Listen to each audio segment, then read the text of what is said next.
Hi everybody, Tim Hughes here. I'm the CEO and co-founder of DLA Ignite. With me today, I've got Luyton Driman, and we're going to be talking about the importance of an import-export strategy. It's certainly something that it's not something that couldn't even say that I know anything about, Luyton. So I'm glad that you're here and you're going to guide us through this. I always ask my guests, the first question is, where can people find you so we can if there's anybody watching and they think that you've got something where you can help them or something like that, they know where to find you. Yeah. Thanks, Tim. Firstly, good afternoon, everybody. I'll do my best to work through information which will help you and guide you. I think the easiest place to get hold of me would be LinkedIn to start with. And I can take anything, I can take any queries from there. Okay, great, brilliant. So, Luyton, just give us a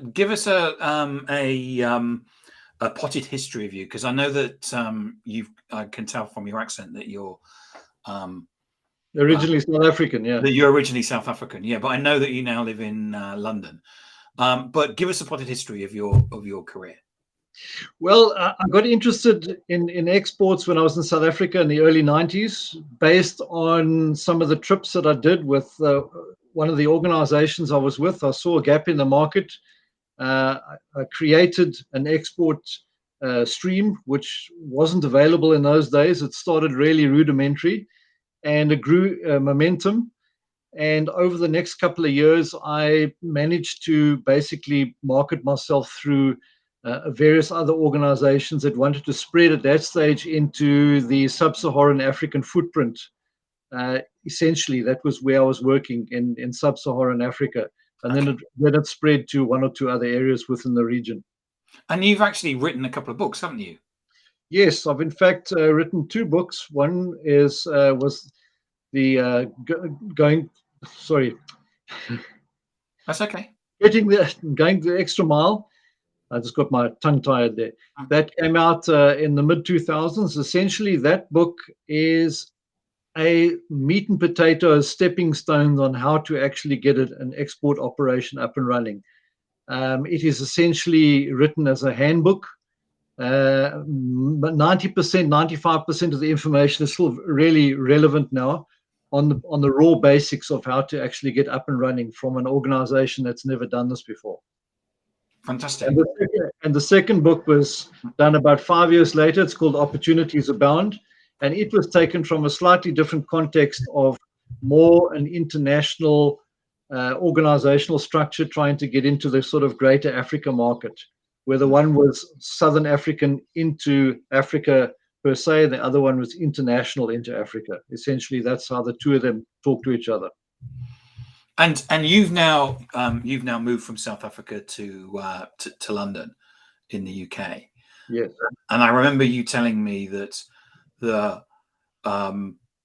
certainly in the UK there seemed to be a complete mismatch and lack of understanding of how to do import and export because of the way that Brexit had changed things. Whether we're for it or against it, the fact of the matter is we have it. Absolutely. And the last 40 years we could just drive over the channel and sell stuff. Now it's not that straightforward. Yeah, and what you're seeing in the marketplace is a lack of understanding of how to do that. So tell us. Yeah, Tim, generally post-Brexit is a different scenario in this country from what I've noticed, essentially from the outside looking in and working with various organizations here, whether they be manufacturers or distributors or exporters, whatever it is. Many British companies had to learn about how to export. They had to learn about Incoterms. They had to learn about freight forwarding. They had to learn about many different things that they hadn't have to worry about before, because as you said, you could literally load a truck here, go across the channel, unload it and come back again. And you didn't have to worry about it. Now there's duties between here and Europe. There are implications on many different variations of duty, not only duties, but also taxation. So some companies are opening up branches in Europe because they can trade easier because of the affiliations that they have versus the UK with other markets that they are trying to sell into. So yeah, on the other side of the coin, the British government has actually done quite a lot as far as driving trade agreements.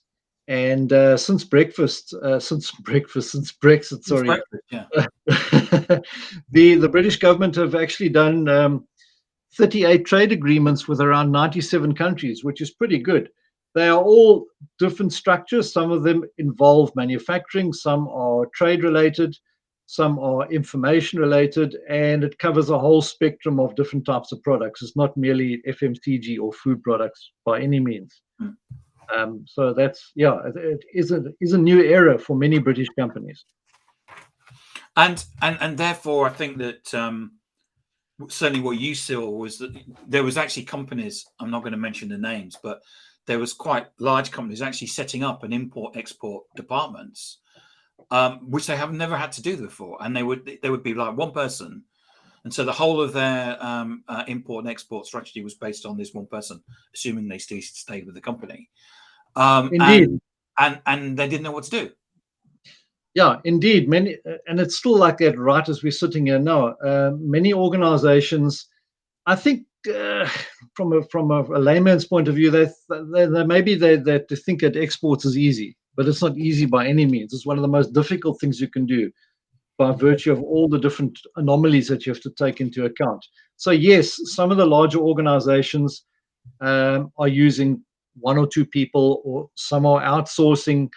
And they've had to learn, in some cases, the hard way, and it's creating a whole lot of new issues for organizations to take care of.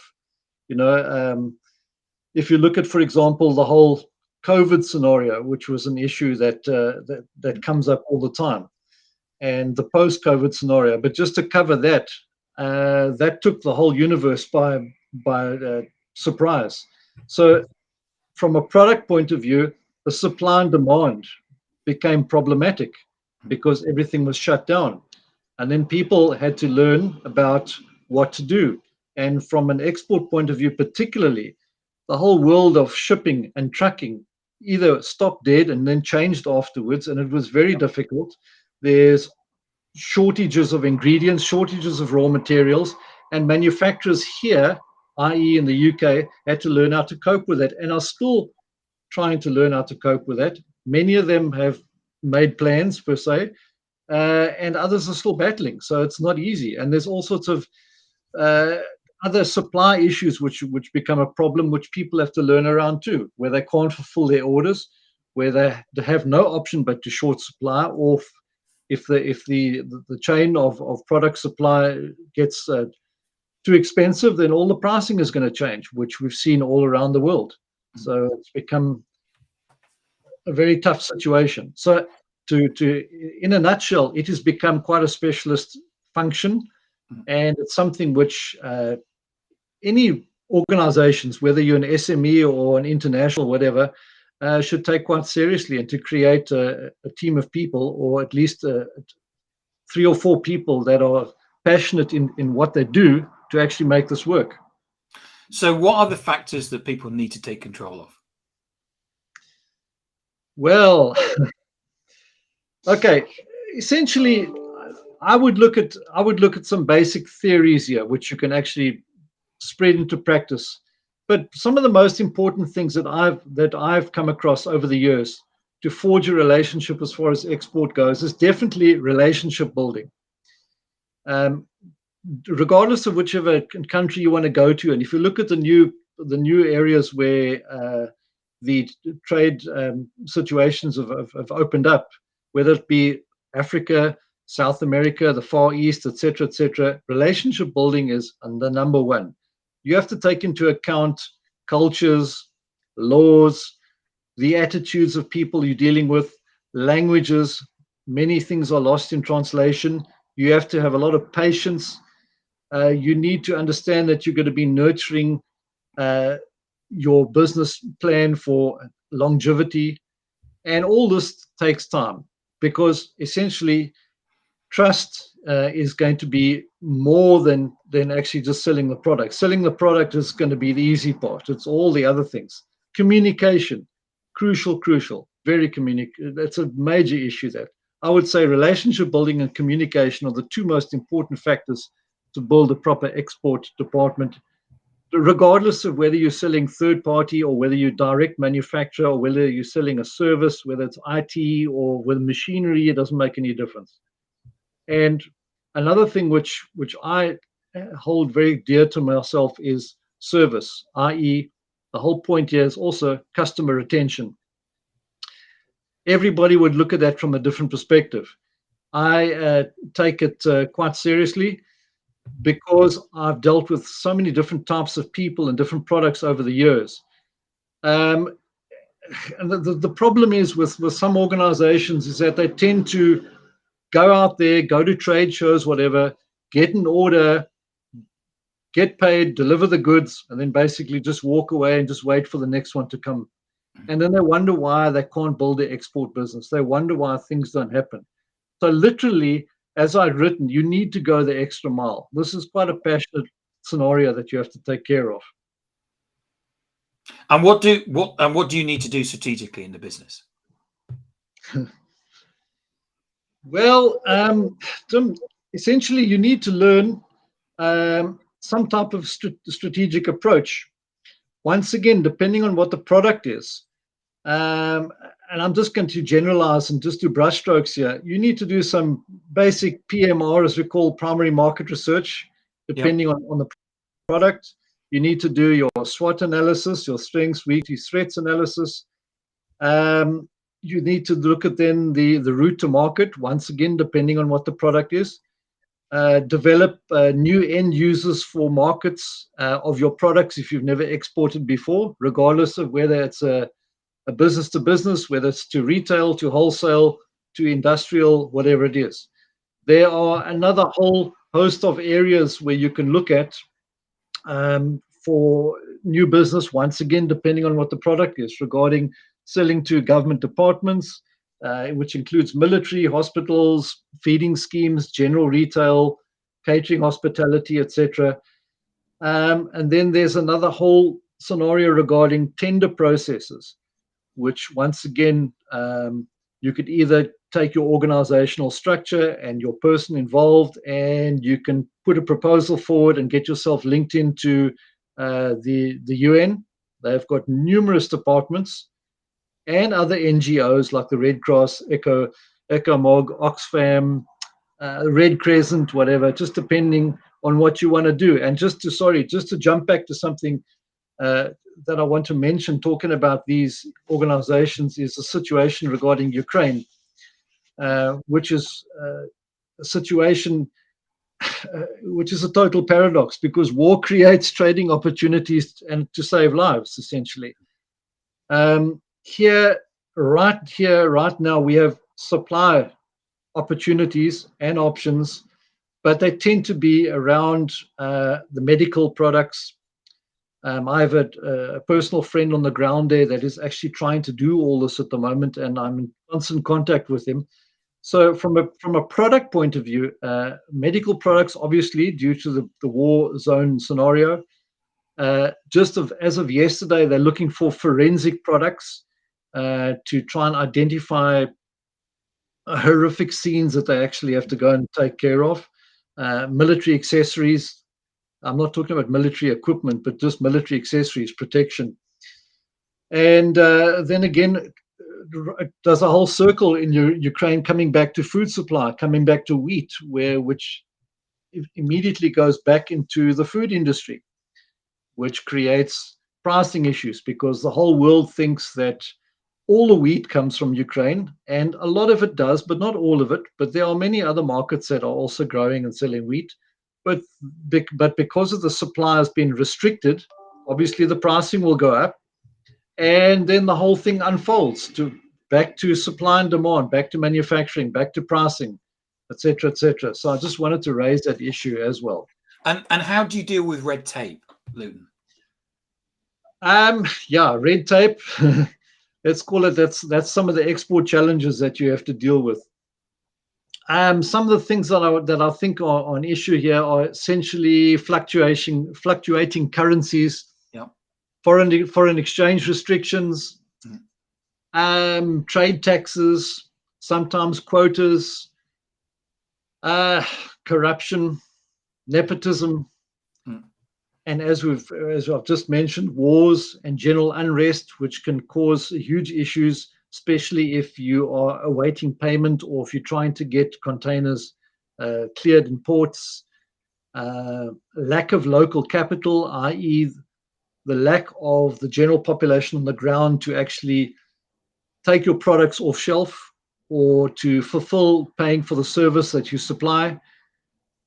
And then you also have to deal in most foreign countries. I'm talking essentially here, Tim, on emerging markets, wherever they may be, monopolies like marketing boards, state trading farms, and just a general lack of infrastructure, which could cause problems down the line. So I don't want to be totally negative about this whole scenario, but the ideal situation is where I jump back to the approach and strategy about primary market research, is to basically have a contact person on the ground. Yep. Have a customer, have an agent, have a distributor on the ground, which means essentially you need to travel. I mean, in the early days, I did more than 340 trips to various African countries, of which I've been to 32 countries, including the Indian Ocean Islands, the UAE.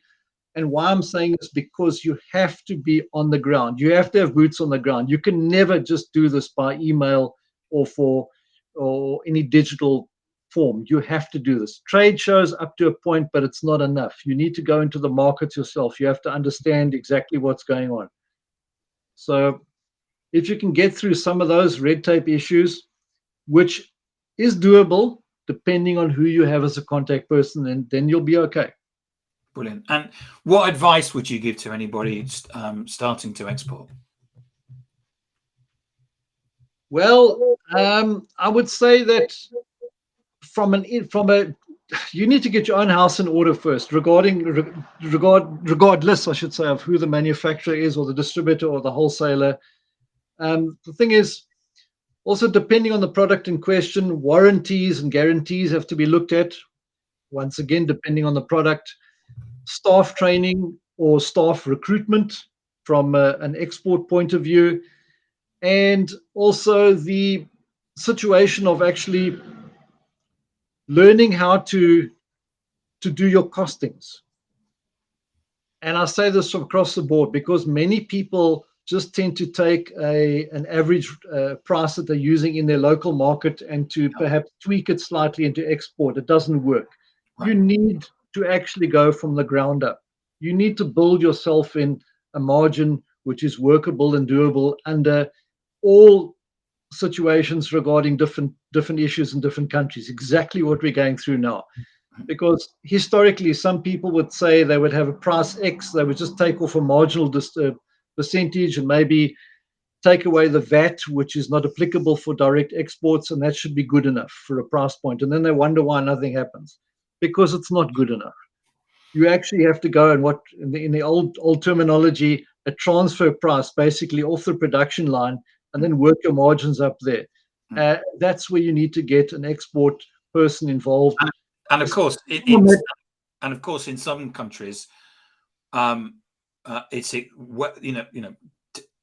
$10. Let's take US. Let's take $10 in some countries is a lot of money. $10 in other countries isn't a lot of money. Absolutely. And so where you might have a price where you're quite easily getting a price in the UK or in Europe, you won't get that in Africa or something like that. Yeah, it's difficult, And the thing is, another perspective is also to have passion and loyalty regarding your own brands. If you're representing an international organization, you need to drive your position. Like, for example, in the old days when I did Sony products or whatever it is, you have to put that hat on and you need to go out there for the greater need of the organization. And if you're just going out there with a particular brand, be that as it may, it's fine. But it is an important issue. And also from a relationship building on the ground, if you are trying to nurture somebody to sell your product for you in a foreign country, you obviously have to be passionate about the product as well. And also there has to be a little bit of compassion, because in some markets, people would want some variations on a theme, basically on products to fit into their markets, i.e., variations on packaging or language or sizes, or in some cases, other opportunities, for example, like joint venture, where people would like a product perhaps exported in bulk and packaged in another country. There's all sorts of scenarios which are out there, which comes back to the same thing around communication and relationships. It always seems to come back around that scenario. Luyton, it's been fascinating, and just in terms of your experience, you've got a lot of experience. So if anybody's watching this or hearing this, then you basically reach out to you, and you'd be more than happy to talk to them. Absolutely, I'll do my best to answer all questions and all queries from everybody. Absolutely. And the best place to get you is on LinkedIn. I would say so. Yes, right now it is the easiest place. Everything is there. Yeah.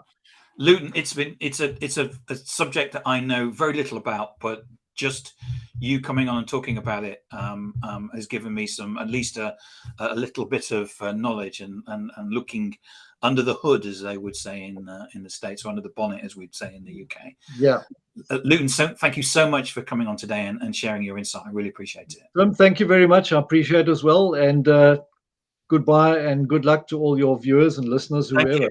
Thank you. Thanks, Luyton. Thanks. Bye.